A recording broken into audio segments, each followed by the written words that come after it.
Saya Rosmira Ramli, bertugas di salah sebuah hospital di Malaysia. Permasalahan yang saya hadapi ketika bertugas adalah apabila menggunakan IV drip stand sedia ada.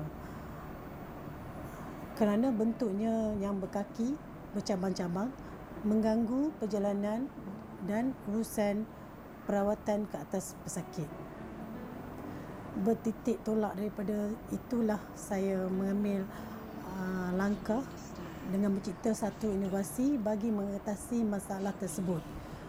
Dengan ini terciptalah inovasi saya, iaitu Angel Hook, yang mana produk ini lebih ringan, tidak mempunyai kaki dan juga tidak mempunyai cabang-cabang, tetapi ianya mampu untuk mengambil alih tugas IV drip stand, iaitu dengan kita menggantung Angel Hook di railing pesakit.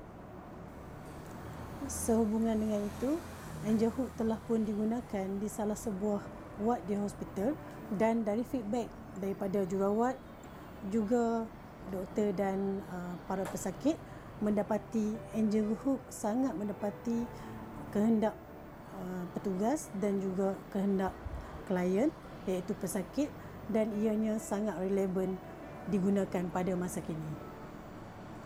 Melalui jejak inovasi Perlis, Angel Hook telah pun diketengahkan oleh Yayasan Inovasi Malaysia, dan saya amat-amat berterima kasih kepada pihak Yayasan Inovasi Malaysia kerana tanpa sokongan dan bantuan daripada pihak YIM, maka produk ini mungkin tidak dapat diketengahkan.